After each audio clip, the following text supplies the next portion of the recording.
झालं मिशन पूर्ण झालं? तर अहो मी भेटलो राजेशच्या बायकोला, पण तिला काहीच माहिती नव्हती. मग आता यावर काय म्हणायचं तुला? म्हणजे मला कळेपर्यंत तुम्ही निघून सुद्धा गेलात माझ्या समोर. मला बोलायची संधी सुद्धा दिली नाही. सर अहो काय म्हणताय तुम्ही? ईशा राजेशच्या बायकोकडे तुम्ही चाललाय हे तुम्ही मला फक्त सांगितलं, विचारलं सुद्धा नाही. तसेच निघून गेला. तुम्हाला इतकं सोपं वाटतंय? याच्यात धोका नसतो? सर अहो पण जयदीप भाऊजी होते ना माझ्या बरोबर. जयदीप त्याला काय कळतंय? त्याला जर कळलं असतं तर तो आलाच नसता आणि तुला सुद्धा घेऊन गेला नसता. अहो सर आम्ही फक्त राजेशच्या बायकोला भेटलो, तिच्याशी थोडंसं बोललो, बस. तुम्हाला काय वाटतं तुम्ही राजेशच्या घरी माहिती काढायला गेलाय हे त्याला कळल्यानंतर तो शांत बसणार? त्याला जर कळलं की तुमचा त्याच्यावरती संशय आहे तर तो काहीच करणार नाही, तुमचं स्वागत करणार नाही त्याच्या घरात. अहो पण सर तो काय करणार आहे आम्हाला? काय करणार आहे? ईशा तो काहीही करू शकतो. तुला किडनॅप करू शकतो, झालं सर तुझा कोणही करू शकतो. ईशा ही माणसं खूप भयंकर असतात. ती आपल्यासारखा विचार नाही करत, आणि जो विचार करतात ना ते प्रत्यक्ष कृतीत आणतात. सर अहो मी हा विचार केलाच नव्हता. हाच तर प्रॉब्लेम आहे ईशा तुझा. आजकाल तू स्वतःला पाहिजे ते स्वतःच ठरवतेस आणि त्याप्रमाणे वागतेस. सर तुम्हीच मला म्हणाला होतात ना की मी स्वतंत्र विचार केला पाहिजे. तर मी तुमचंच ऐकायचा प्रयत्न करतेय. सर मला अजिबात पटलेलं नाही तुम्ही राजेशकडे गेलात ते. आता नशीब चांगलं की तुम्ही सुखरूप परत आला, नाहीतर तुम्हाला कुठल्या अवस्थेत बघायला लागलं असतं ना याचा विचारही करू शकत नाही. सर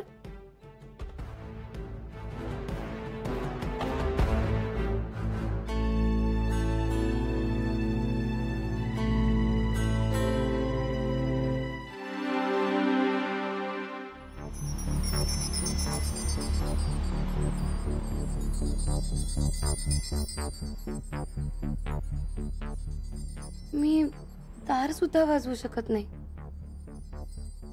अपसेट का झाले सर? मी चूक केली का? पण कंपनीच्या भल्यासाठीचा प्रयत्न केला होता मी.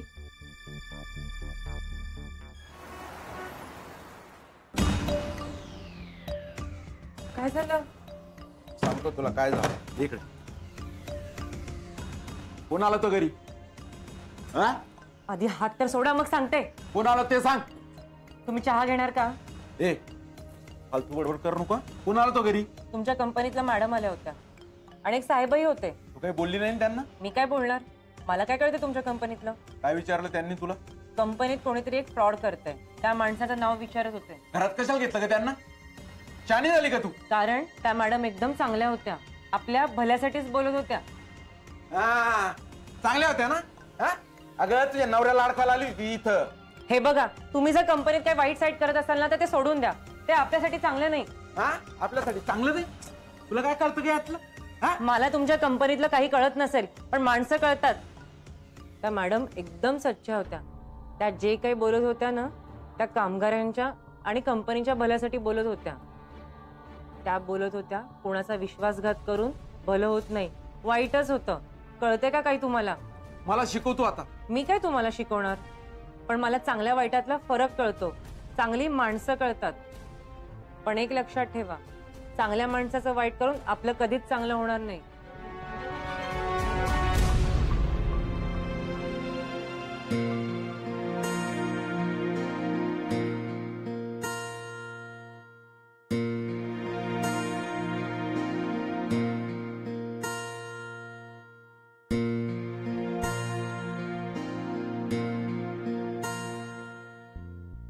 सर अजून कसे आले नाहीत बाहेर?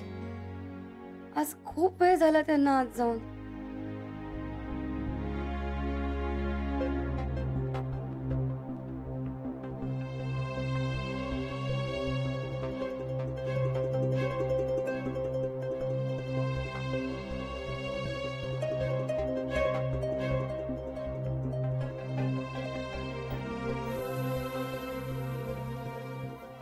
पैसे पैसे तुमचे आई बाबा आले.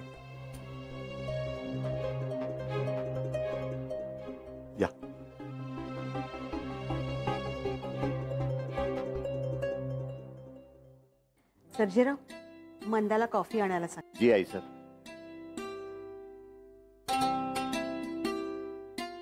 हो, द्या.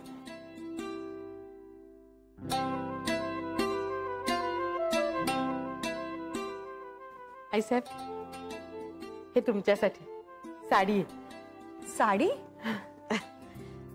तुम्ही नेसता त्याच रंगाची आहे. अहो, कशाला काही आणायचं?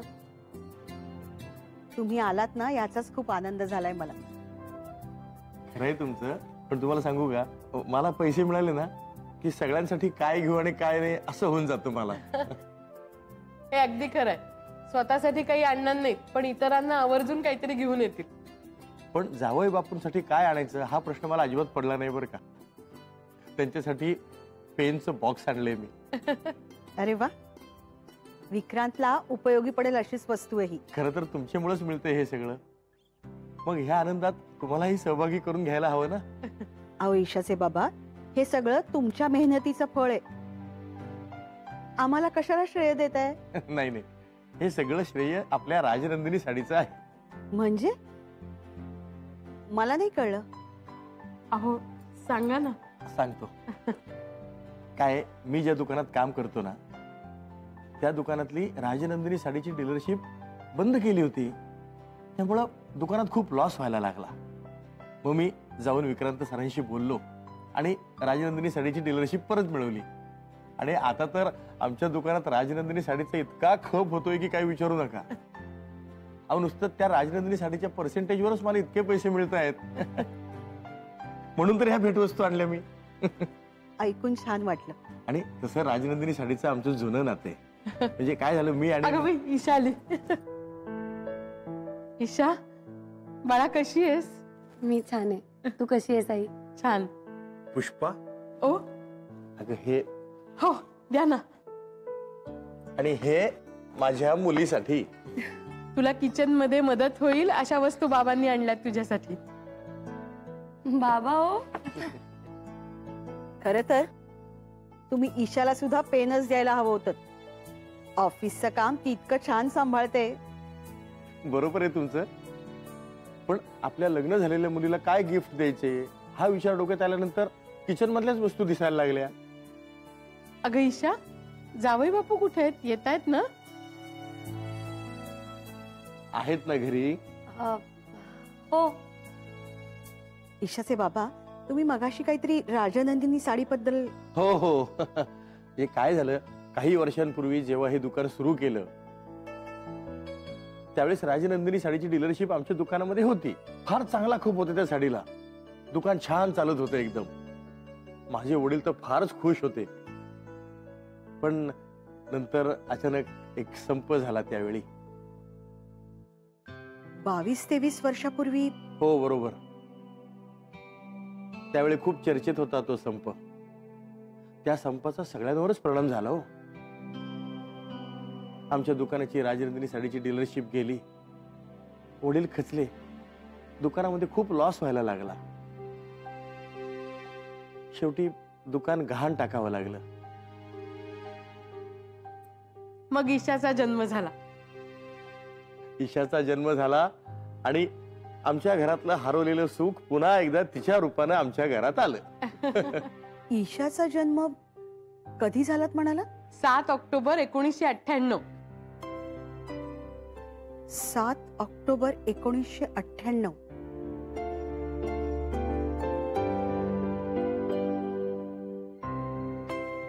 अगं ईशा, जावई बापू येत आहेत ना, म्हणजे मग आम्ही निघतो. आणि ते बोलवून त्यांना. तुम्ही बसा ना. हो.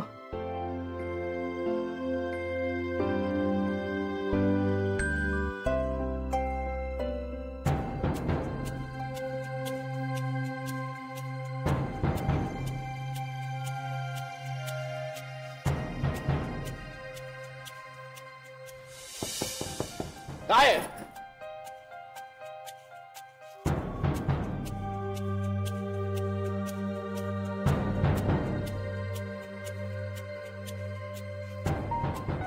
या रूमवरती परत असं नॉक करायचं नाही. इतके अपसेट नका हो. तुम्हाला माझी काळजी वाटली, पण मी सुखरूप आहे ना. पुन्हा नाही असं करणार मी. प्लीज या ना आता बाहेर.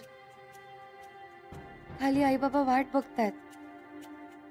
त्यांना काय सांगू?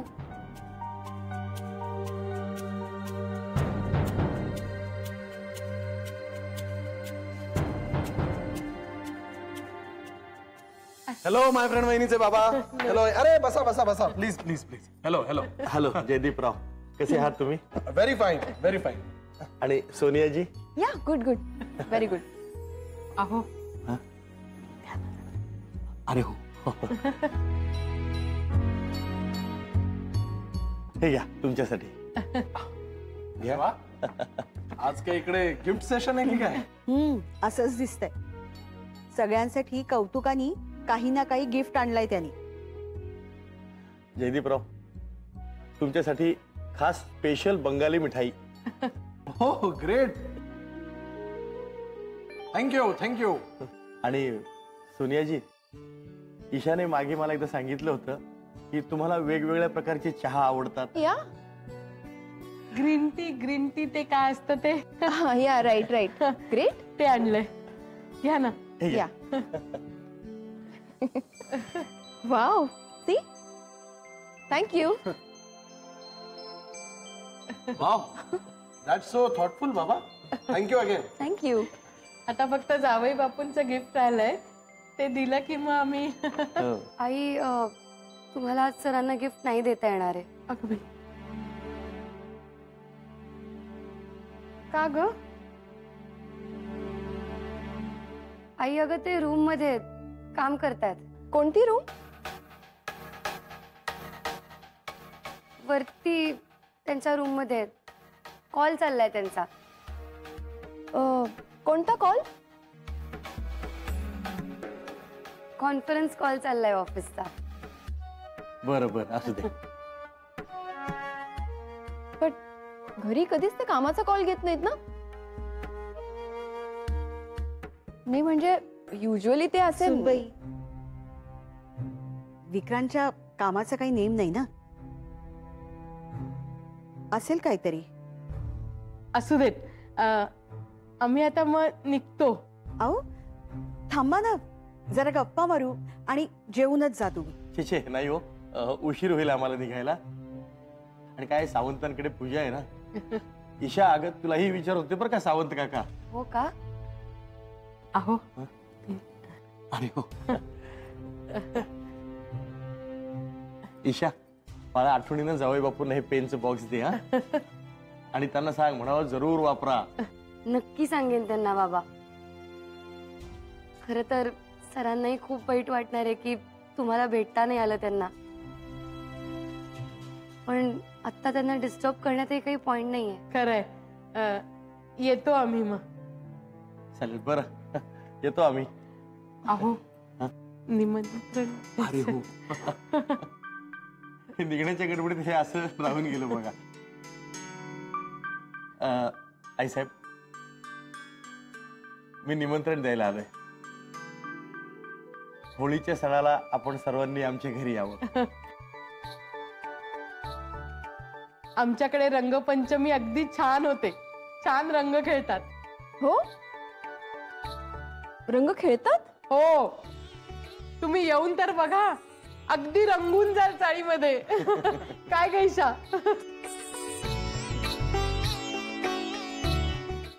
सावंतांकडे त्याला उशीर नको व्हायला. हो ना. ईशाची आई. हा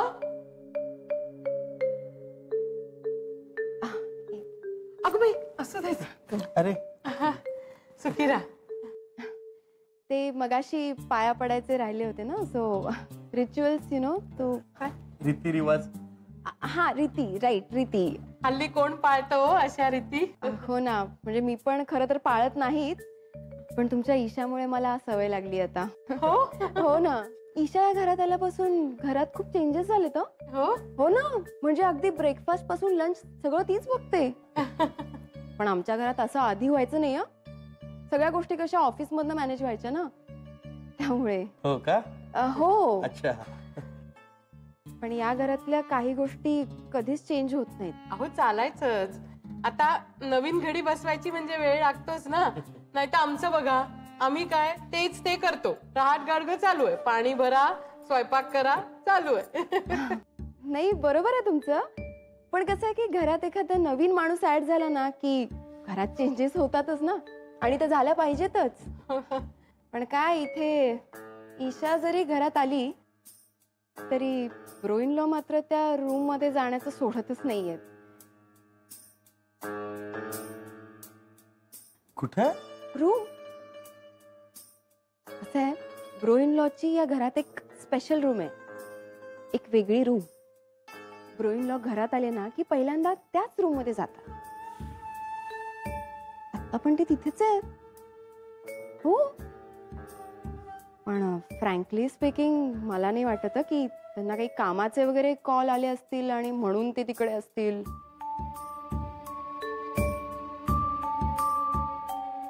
पण म्हणजे ईशा, मलाही आश्चर्यच वाटलं हो, की ईशाने तुमच्यापासून ही गोष्ट लपवून कशी ठेवली. ते ब्रो इन लॉ त्या रूम मध्ये बसून काय करतात ना हे कुणालाच माहिती नाहीये. म्हणजे बघा ना, इतकी वर्ष झाली आम्ही इथे आहोत, आम्हाला सुद्धा माहित नाहीये. गॉड नोज त्या रूम मध्ये काय असेल.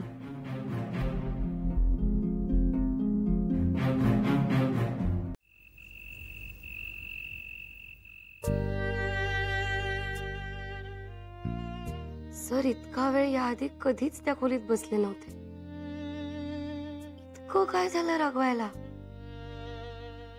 मला काही कळतच नाहीये. नेमकी आई बाबा पण आजच आले.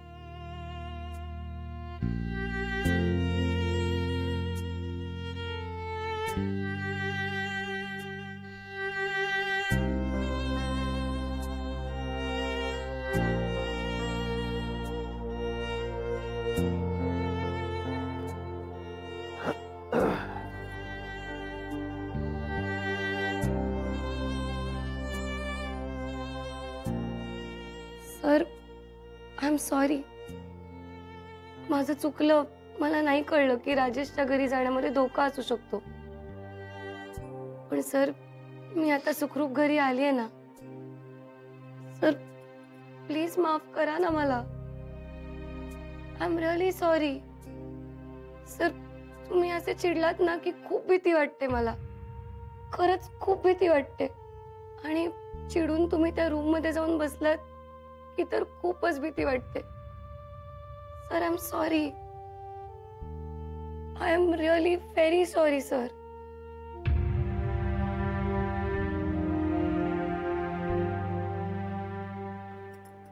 No Isha, I am sorry.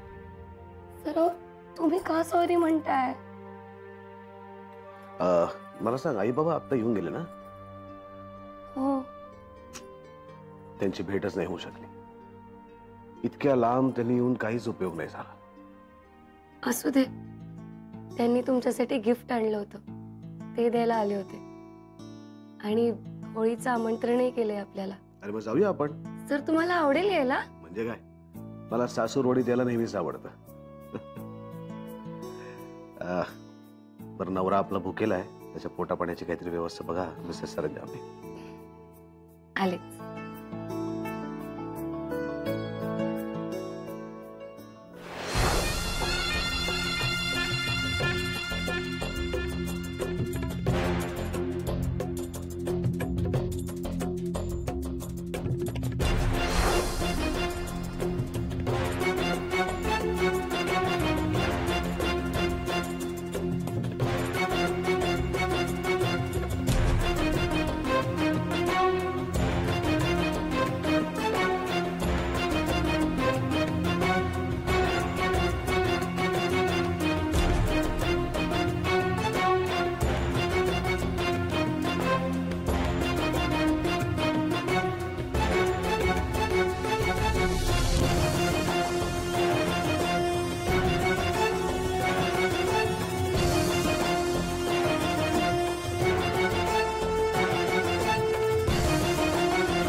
Holy है भाई होली है.